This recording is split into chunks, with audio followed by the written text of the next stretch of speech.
Hello. This video, surprise, surprise, is another one about micronarrative objects.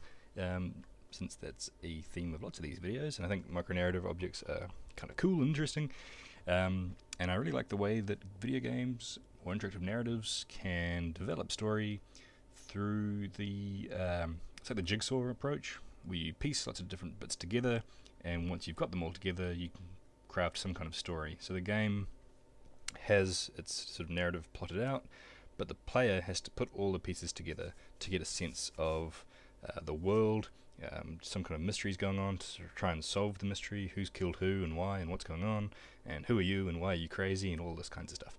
So the game we're playing is called Darkness Within, and it is another Lovecraftian kind of game. And Lovecraft, if you haven't read much of his work, really rich source material if you're into world building and horror. Lovecraft was the guy. He was big on it before he started sort of spooking people out with his stories of like monsters and things that existed sort of thousands and millions of years before humans ever existed, or before the Earth existed, with names that we can't even pronounce because it's all consonants and whatnot. To do this, before he just gave us tentacle monsters and whatnot, he actually crafted, or Lovecrafted, a really rich universe where it made sense for all of these cultures and beings and things that lurked in shadows, where it made sense for them to exist. Like there was some sense of history. So if you want to get into world building, Lovecraft is a really good example, good sort of case study, I think, because it takes time and it requires a sort of sense of the world beyond just the immediate story being told. So even though he's got many little short stories and sort of novellas and things, they all take place within the same kind of Lovecraftian universe. So anyway, this game, I think it exists within the sort of Lovecraftian kind of universe. It's a mystery game. Oopsie daisies. So it's like a first-person point-and-click, kind of like Myst. If you've ever played Myst, it's not so dissimilar to that. Where you click around the screen to kind of move around the place.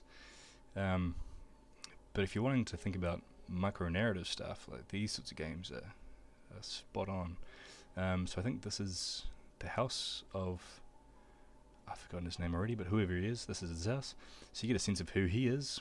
He's a collector of artworks, which you can, I think, look at and admire. So here we go. Even just looking at this painting, it gives us a little bit of extra story where a friend of his died in a car crash. Maybe that will come into play later on. Who knows? We can, I think, click on a little voice recorder thing. So having audio samples or voice messages left from a mysterious caller or someone who's ringing to say, hey, just to let you know, crazy murderer guy is out there and he's crazy and the world is not as it seems. Whatever it is. Oh, in this case, I've got no new messages. Also, you could have radio stations. This one just has music.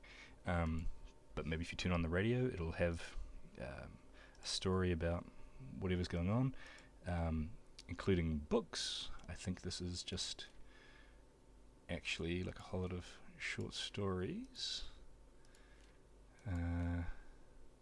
Probably inspired by, if not actual Lovecraft things. I'm not sure.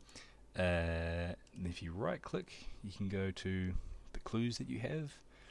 Some of these clues are photos. You can go back through the clues you've got so far. Oops. So all of this stuff, just the way that you interact with all of these objects in the world and how each object has some kind of story to tell, or it'll kind of contribute to the story, even if it's just clicking on a painting and looking at this painting which has mysterious, scary things lurking in the back, and well, this one's about nightmares, it seems. Spooky stuff. So it all adds to atmosphere, but also potentially important story information.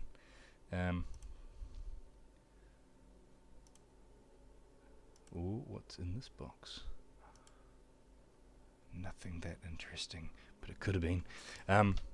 Yeah, so again, this is just another way that these particular kinds of games are really heavy on the micro-narrative stuff. It's really the whole way that they function, the way that they tell the story, because there's not really much narration as such, beyond what sometimes characters have sort of internal monologues, but it's really about looking through the environment, clicking on everything, looking at the way desks are laid out and seeing if there are any clues with the way the desk is laid out. Does that suggest that it's been messed with, or was someone here before you, or whatever it is? So pay attention. Like, this stuff is all, it's all very purposeful and it's designed with a sort of bigger story in mind. Even just something like this hallway, which is kind of spooky and weird, or the design of this map, look at all of it, suggests more to the world than just what you sort of see on that sort of surface level.